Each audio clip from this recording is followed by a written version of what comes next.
Mari Bapak Ibu Saudara yang diberkati Tuhan, kita satu dalam doa. Sesuai dengan pujian kami yang kami naikkan kepadamu ya Bapa, biarlah firman-Mu yang kuasa untuk merubah sikap kami, dan firman-Mu yang tegakkan di saat kami ada dalam keadaan yang sukar. Maka tuntunan Tuhan sangat kami butuhkan dalam kami menikmati kebenaran firman Tuhan pagi hari ini. Maka hanya di dalam nama Tuhan kami Yesus Kristus kami sambut firman Tuhan. Haleluya. Amin. Shalom. Salam sejahtera bagi kita semua. Pagi hari ini renungan firman Tuhan saya ambil di dalam Kisah Para Rasul pasal yang ke-9, ayat yang pertama sampai ayatnya yang ke-19. Tetapi ada beberapa ayat saja yang mewakili pembacaan kita pada pagi hari ini, yaitu ayat 3 sampai ayat 6 dan ayat 15. Sekali lagi Kisah Rasul pasal 9 ayat 3 sampai 6 dan ayat 15 saya akan bacakan bagi kita semua. Dalam perjalanannya ke Damsyik, ketika ia sudah dekat kota itu, tiba-tiba cahaya memancar dari langit mengelilingi dia. Ia rebah ke tanah dan kedengaranlah olehnya suatu suara yang berkata kepadanya, "Saulus, Saulus, mengapakah engkau menganiaya aku?" Jawab Saulus, "Siapakah engkau Tuhan?" Katanya, "Akulah Yesus yang kau aniaya itu.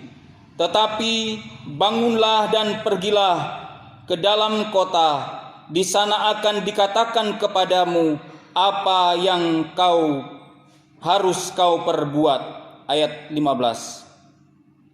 Tetapi firman Tuhan kepadanya, "Pergilah, sebab orang ini adalah alat pilihan bagiku untuk memberitakan namaku kepada bangsa-bangsa lain serta raja-raja dan orang-orang Israel."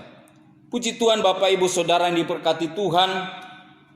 Renungan pagi hari ini saya berikan judul Panggilan dan Pilihan Tuhan bagi Orang Percaya. Saya melihat bahwa konteks ini memang sedang berbicara bagaimana Tuhan memanggil seorang Saulus dan bagaimana Tuhan memilih seorang Saulus dalam rencana Tuhan.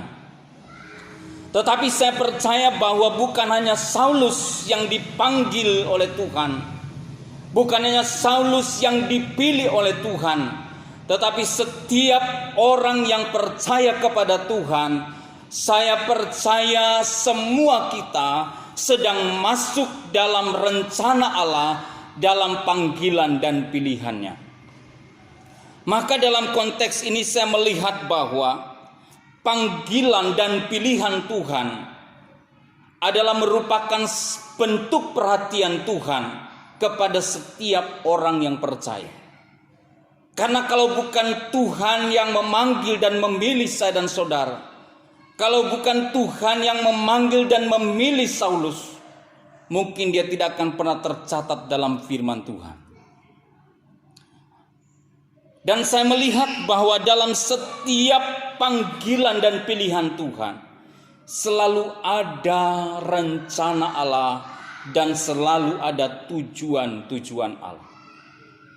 Sehingga ketika Tuhan memanggil Saulus, ketika Tuhan memilih Saulus, Tuhan sudah punya rencana dan tujuan bagi dia. Nah, di dalam konteks ini Bapak Ibu Saudara, saya melihat bahwa Saulus bukan satu-satunya orang yang dipilih dan dipanggil oleh Tuhan yang dicatat dalam Alkitab. Dalam perjanjian lama kita mengenal ada yang namanya seorang Musa. Dia dipanggil oleh Allah, juga dipilih oleh Allah untuk membebaskan bangsa Israel dari perbudakan. Ada juga namanya Yeremia. Firman Tuhan katakan dia juga dipanggil oleh Allah dan dipilih oleh Allah untuk menjadi nabi bagi bangsa-bangsa. Dan dalam perjanjian baru di awal kitab-kitab Injil kita membaca, ada 12 murid-murid yang firman Tuhan katakan mereka dipanggil dan dipilih oleh Allah. Oleh karena itu, saya bisa menyimpulkan bahwa saya dan saudara, sidang jemaat Tuhan yang ada di rumah, adalah juga orang-orang yang masuk di dalam rencana dan proyek besar Allah dalam panggilan dan pilihannya. Nah, di dalam konteks ini ada dua hal yang kita akan renungkan bersama-sama berkaitan dengan panggilan dan pilihan Tuhan dalam setiap kehidupan orang yang percaya. Yang pertama, saya temukan dalam ayat pembacaan kita tadi, ayat 4-6, ini berbicara tentang panggilan Tuhan untuk bertobat. Jadi poin pertama yang saya ingin sampaikan kepada kita adalah panggilan Tuhan yang pertama dan yang utama yang sedang dinyatakan Tuhan dalam konteks ini adalah panggilan untuk bertobat. Saya melihat dalam kitab Kisah Para Rasul, panggilan ini begitu jelas sejak khotbah Petrus yang pertama dalam Kisah Rasul pasal 2. Kata bertobat ini selalu diulang-ulang, bahkan dalam keseluruhan kitab Kisah Para Rasul ini banyak berbicara tentang pertobatan. Karena apa? Karena disinilah dasar gereja Tuhan dibangun, gereja Tuhan dibentuk, gereja Tuhan dipanggil untuk memiliki yang namanya pertobatan, panggilan untuk bertobat. Karena Tuhan tidak mau kompromi dengan yang namanya dosa. Sebagai gereja mula-mula, satu hal yang Tuhan ingin bawakan dalam kehidupan gereja mula-mula adalah kehidupan pertobatan yang teratur, yang tertata dengan baik. Sehingga ketika kita hidup dalam zaman sekarang ini, dasar pertobatan kita itu sudah jelas. Maka di dalam kehidupan Saulus dipakai Tuhan untuk memberikan contoh. Ada panggilan Tuhan yang mendasar, yang harus saya dan saudara renungkan dan menjadi bagian kita, yaitu panggilan untuk bertobat. Lembaga Alkitab Indonesia memberikan judul perikop pasal 9 Kisah Rasul ini tentang Saulus bertobat. Ini adalah dasar. Sebelum Saulus menjadi rasul yang dipakai oleh Tuhan luar biasa, dia awali dengan panggilan pertobatan yang diresponi dengan baik. Sehingga saya mempelajari dalam Alkitab bahwa Saulus atau yang akhirnya namanya disebut Paulus adalah satu-satunya rasul yang dikatakan dalam Alkitab dia all out berkaitan dengan panggilan pertobatan. Ini yang diungkapkan di dalam kitab Filipi pasal 3 ayat 13 sampai 14. Saya akan bacakan bagi kita Filipi 3 ayat 13 dan 14. Saudara-saudara, aku sendiri tidak menganggap bahwa aku telah menangkapnya, tetapi ini yang kulakukan. Aku melupakan apa yang telah di belakangku dan mengarahkan diri kepada apa yang di hadapanku, dan berlari-lari kepada tujuan untuk memperoleh hadiah, yaitu panggilan sorgawi. Ini yang saya katakan bahwa berkaitan dengan panggilan, Paulus sangat serius. Ketika ada panggilan untuk bertobat, dia dengan sekuat tenaga, dengan kemampuan yang ada, firman Tuhan katakan, dia melupakan apa yang di belakangnya. Dia mengarahkan diri kepada apa yang di hadapannya, dan berlari-lari, kata firman Tuhan, kepada tujuannya, yaitu panggilan sorgawi. Saya percaya pertobatan adalah salah satu panggilan sorgawi yang dikaruniakan oleh Tuhan untuk dijalani orang-orang yang percaya. Sehingga saya melihat dalam konteks ini seorang Paulus mengalami pengalaman yang luar biasa. bahwa sesungguhnya panggilan pertobatan ini akan mengubah status setiap orang percaya. Di dalam kitab 1 Petrus pasal 2 ayat 9 dan 10 dikatakan firman Tuhan, 1 Petrus pasal 2 ayat 9 dan 10. Saya akan bacakan ayat 9 saja bagi kita. Tetapi kamulah bangsa yang terpilih, imamat yang rajani, bangsa yang kudus, umat kepunyaan Allah sendiri, supaya kamu memberitakan perbuatan-perbuatan besar dari Allah yang telah memanggil kamu keluar dari kegelapan kepada terangnya yang ajaib. Panggilan Tuhan mengubah status setiap orang percaya. Yang kata firman Tuhan, dari kegelapan masuk pada terang yang ajaib, sehingga statusnya berubah. Kita disebut sebagai bangsa yang terpilih. Kita disebut sebagai imamat yang rajani. Kita diangkat menjadi bangsa yang kudus. Kita diangkat menjadi umat kepunyaan Allah sendiri. Yang kata firman Tuhan, ini spesial dan khusus diberikan kepada orang yang meresponi panggilan Tuhan. Oleh karena itu Bapak Ibu Saudaraku yang kasih dalam Tuhan, saya merenungkan tentang pertobatan yang ditulis Paulus dalam kitab Roma pasal 12 ayatnya yang kedua. Ini konsep pertobatan yang diungkapkan oleh Paulus, saya percaya ini juga berkaitan dengan pengalaman hidup Paulus, dan dalam tuntunan Roh Kudus dia menemukan sebuah proses pertobatan yang diungkapkan dalam Roma 12 ayat 2. Dikatakan begini, janganlah kamu menjadi serupa dengan dunia ini, tetapi berubahlah oleh pembaharuan budimu, sehingga kamu dapat membedakan mana kehendak Allah, apa yang baik, yang berkenan kepada Allah, dan yang sempurna. Satu kata menarik di dalam ayat yang kita sudah bacakan tadi adalah kata berubahlah oleh pembaharuan budimu. Konteks kata berubah ini, dia menulis dengan kata metamorfoste, atau dalam asli kata dasarnya metamorfoo. Ini bicara tentang sebuah perubahan yang kelihatan wujud dan bentuk nyatanya itu bisa dilihat oleh orang.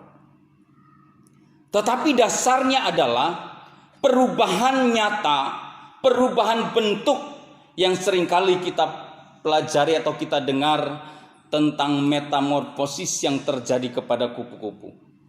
Dari ulat menjadi kepompong, lalu jadi kupu-kupu. Ini adalah sebuah konsep perubahan total dari yang namanya kupu-kupu.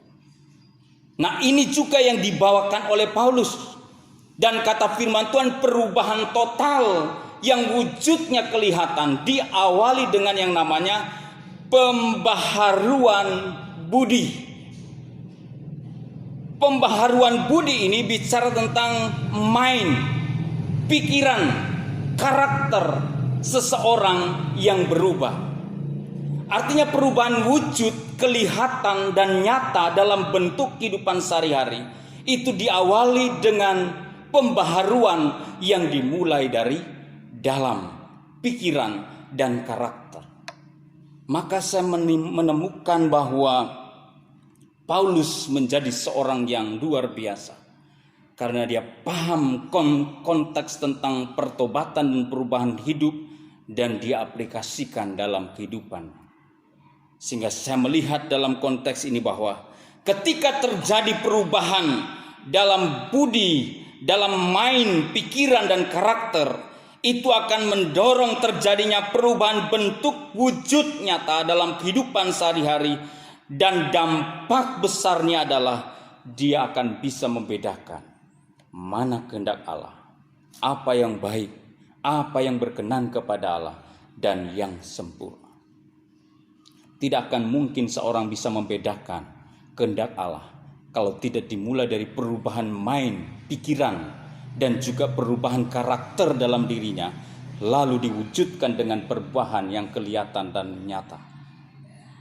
Maka Bapak Ibu Saudaraku yang kasih dalam Tuhan, kalau kita tidak mau meresponi panggilan Tuhan untuk bertobat, maka kita akan sama dengan kasus-kasus sebelumnya yang dicatat dalam Kisah Rasul. Ada seorang Simon, mantan penyihir. Ada satu keluarga, Ananias dan Safira. Mereka tidak mau masuk dalam proses panggilan pertobatan, sehingga hidup mereka mengalami hal-hal yang sangat memprihatinkan. Maka Bapak Ibu Saudara, mari kita semua, kita sudah menjadi orang percaya, dan kepercayaan kita harus kita lanjutkan dengan pertobatan dan terus pertobatan.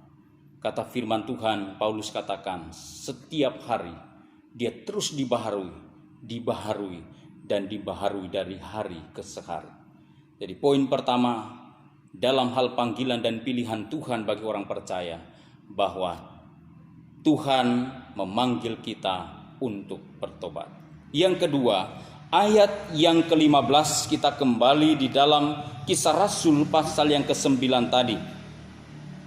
Tetapi firman Tuhan kepadanya, ini kepada Ananias yang menjadi hamba Tuhan, pergilah, sebab orang ini adalah alat pilihan bagiku untuk memberitakan namaku kepada bangsa-bangsa lain serta raja-raja dan orang-orang Israel.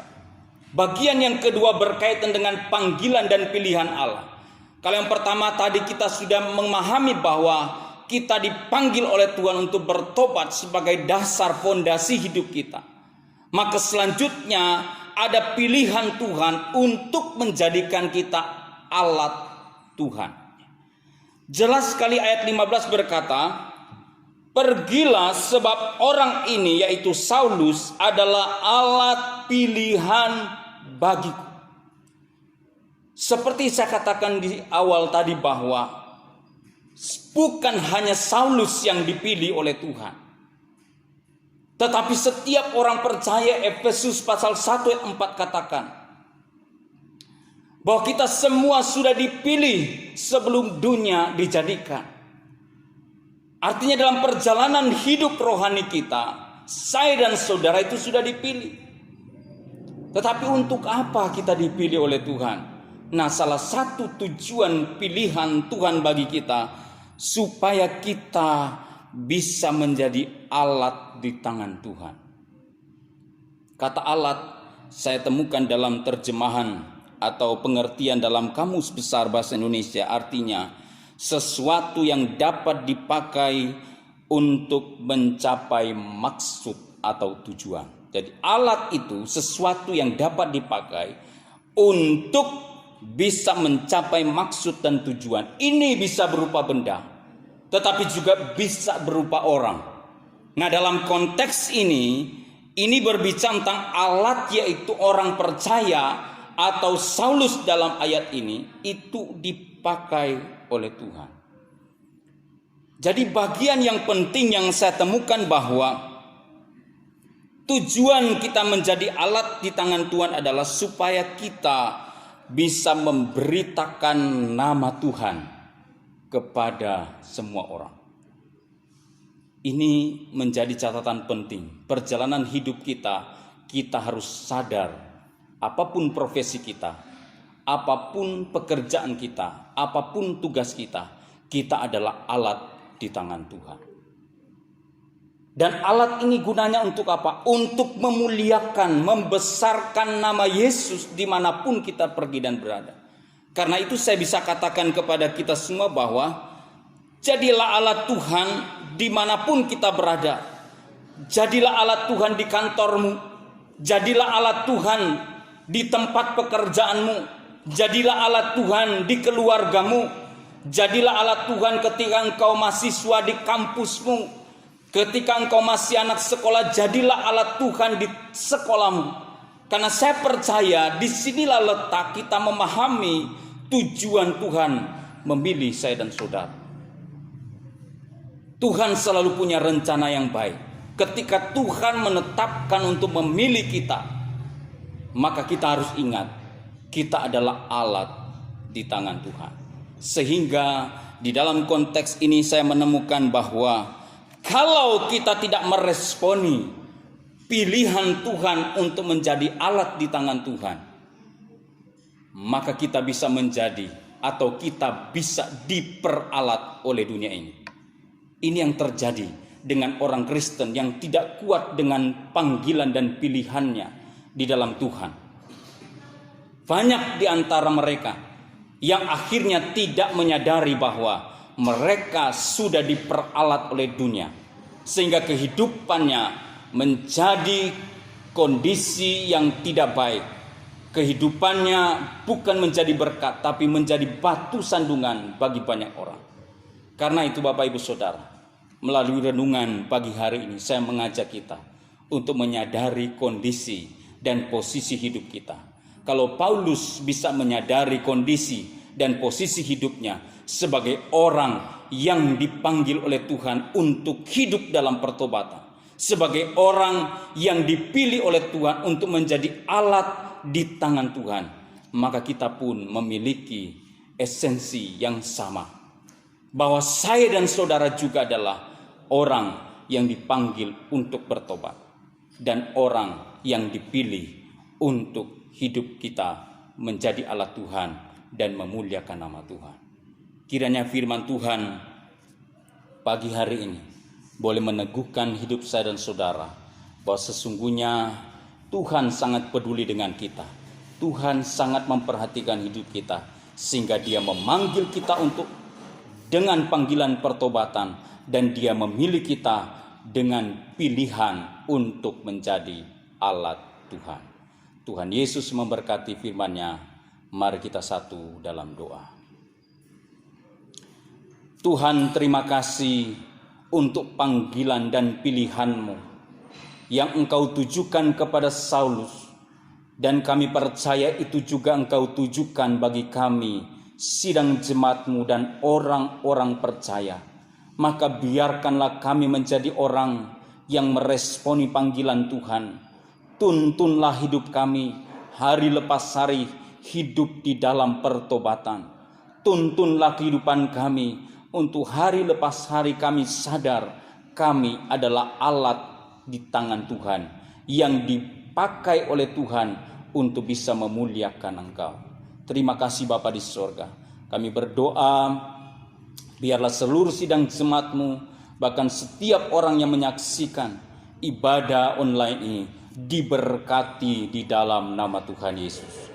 Kami berdoa bagi bangsa dan negara kami Indonesia, kiranya Tuhan akan terus memberkati pemimpin kami, baik Presiden Jokowi, bahkan semua pemerintahan pusat sampai ke daerah-daerah, diberikan hikmat untuk boleh menjalankan tugas mereka, bahkan dalam mengatasi wabah virus corona yang masih ada di bangsa kami. Terima kasih Bapa di sorga. Kami bersyukur, kami menikmati setiap berkat firman yang sudah Engkau berikan bagi kami. Dalam nama Yesus kami sudah berdoa dan bersyukur. Haleluya. Amin.